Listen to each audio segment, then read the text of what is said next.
Well, we're back with the third machine, I guess. It's the new family grocery getter. It's a 2019 Ranger Highlifter. I put 32s on it, Rockabillys. I put the rough country M1s suspension. That's about it. So if you know anything about Highlifters, which I pretty much just knew that they had snorkels, and I don't need snorkels.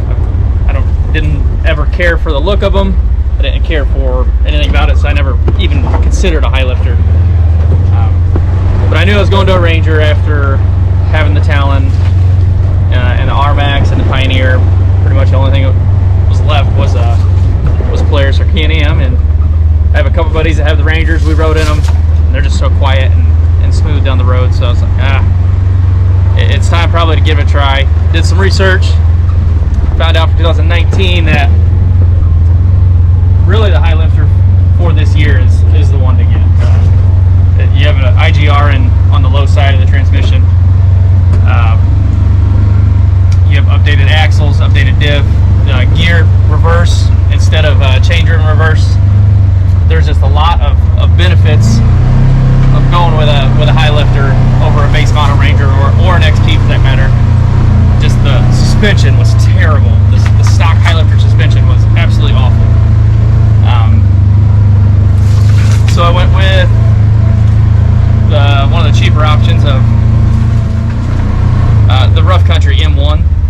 They were like $700 for all four, and they ride so good, and it's so easy to set your ride height what you want. I do have forward offset A-arms on this with 32-inch Rockabillys on it. And then I did the 2-inch bracket lift, and then brought my stance down with the M1s close to ride height, just so everything's as soft and plush as possible. And it really did. It made it perfect. So it made it a really comfortable ride, because at first it was not comfortable at all. The stock suspension with sway bars and everything hooked up was just awful. So I took my sway bars off, just like my other machines I've had. And with the current setup, it rides like an absolute Cadillac, pretty much anything. So I really do, to take both our boys, me and the wife, and both our boys and the dog, and then grill in the bed, or a big cooler, whatever we want. We use this like a daily car in Indiana. They're in our county, they're legal on county roads. So during the nicer months, whether we're going to the lake or to a friend's house or something, this is our daily ride. We take side by sides. It's awesome, and this thing down the road is so smooth and quiet, and it's more than capable on the trails, which we'll get into today. I haven't really got to push the limits on it. I've only put about 1,400 miles on it since I bought it early this spring after selling the Talon after that last video. So we'll see. I'm gonna push it today a little bit, kind of see where the tipping point is, stuff like that, and see how much travel I actually have with the suspension, and how the Rockabillys, how the stock clutch holds up, because I haven't put any clutching in this thing at all. Like the IGR and low is more than enough for these 32-inch Rockabillys. It doesn't. It's not. I'm not blowing belts out. I don't have any chatter or anything like that. Like it is smooth operation. So we'll see. So this is the wall that Talon would not do. I'm going to see how this machine does here. Very straight wall. We'll see how it goes.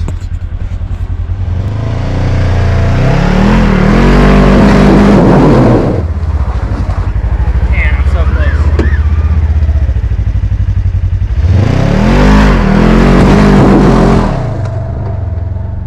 My Talon, it didn't have enough ground clearance, even with 32s on it. These exact 32s, actually, I just kept them and put them on this machine. It bounced off that way too hard. Obviously, you heard it on this video. I definitely bottomed out, but it made it. I have a lot of ground clearance on this machine. That's one of the things I absolutely love about it too. I have a ridiculous amount of ground clearance, and I don't have that much done to it. Just the suspension and the 2-inch lift with the forward arms, and you can, I can probably clear 33s These 32s don't rub anywhere. I don't feel them anywhere. I don't think they're really even that close. So when it came to looking for a Highlifter, and only a Highlifter, after I did some research and found out that it's more than just these ugly snorkels sticking out of the back here. You know, I always thought that's what it was, but this actually has the, you know, the updated diffs, front and rear, the geared reverse gear, which I already mentioned, all that stuff. You know, it doesn't have turf mode because this drivetrain is actually out of a Razor. So I just have, you know, four-wheel drive and not and locked rear diff. It also has a different muffler. The XP Crews have that muffler that's right there, and this has the general style because it's got the general tuning in it, which is why it's like 100 and something horse or whatever the generals are over the 82 horse Rangers. It's still not fast by any means, but it'll get out of its way. Those half doors are pretty awesome.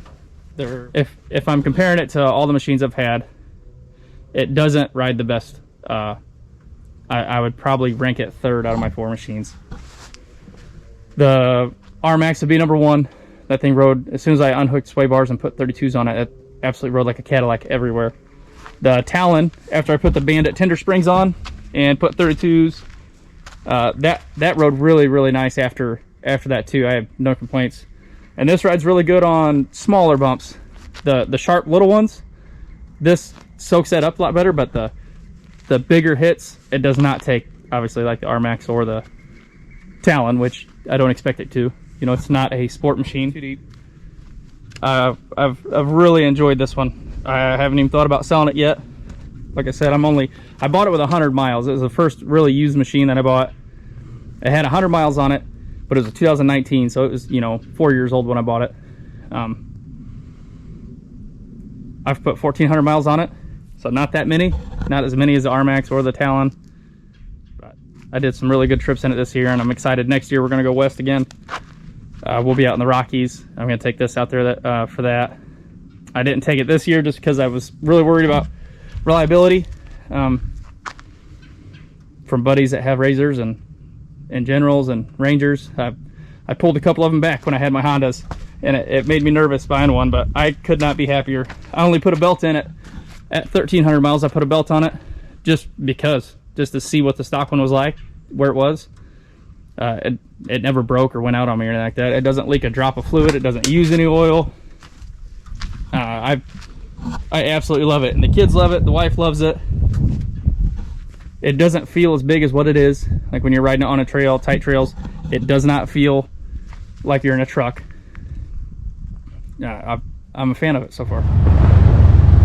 I hated snorkels. I did not, like I said, I didn't care about the snorkels at all. I never even thought about having them. But now that I do have them, I don't want to go back to not having them because I never worry about anything. And my 4-year-old loves playing in the water. So I have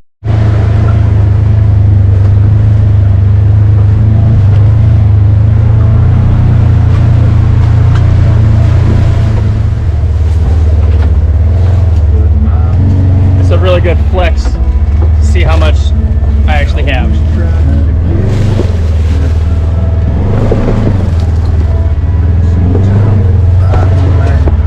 Okay, all 4 tires stayed on the ground.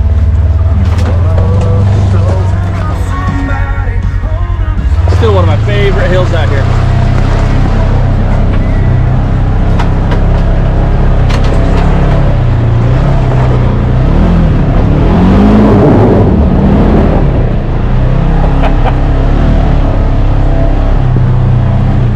So overall, between my 4 machines, being the Pioneer 1005, then the Rmax 4LE, and now this, or then Talon X4 live valve, and then now Ranger Highlifter.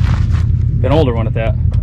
I absolutely love this thing. Like I said, I haven't even thought about selling it. It does really well everywhere. The only thing I might change later on would be do a 6-inch long travel kit for a little bit better ride, because it doesn't ride as good, you know, as some of the others.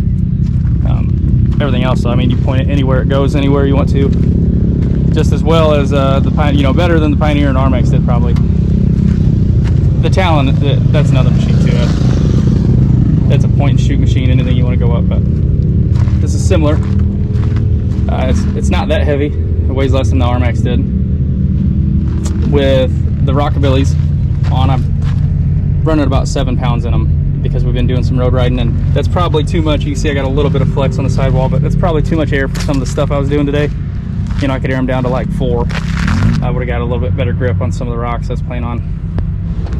So, the 2019 Ranger Highlifter, how does it stack up against the other, you know, 3 machines that really I'm putting it against? It's not a, you know, it's not a pro at anything, but it does good at everything. You know, it's a jack of all trades, a master of none kind of thing. And it is, like, around the farm, you know, put whatever I want in the back. If I'm going to fix a fence or something like that, it's just, you know, at one point I had like 50 of those T-posts in the bed, and the whole family could still fit, and we go out there and, you know, put another pasture in or something, whatever we're doing that day. It's awesome.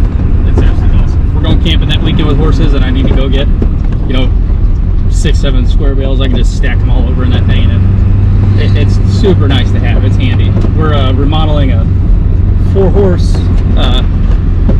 gooseneck with living quarters trailer right now, and ripping out the interior yesterday. Like, we had to pull every panel out of that thing and all the cabinets and like the jackknife couch, and that is, you know, it's super nice being able to back that Ranger up to that door and load that bed down until everything's falling off the side of it, and drive back to the dump pile, you know, pull the lever, dump it.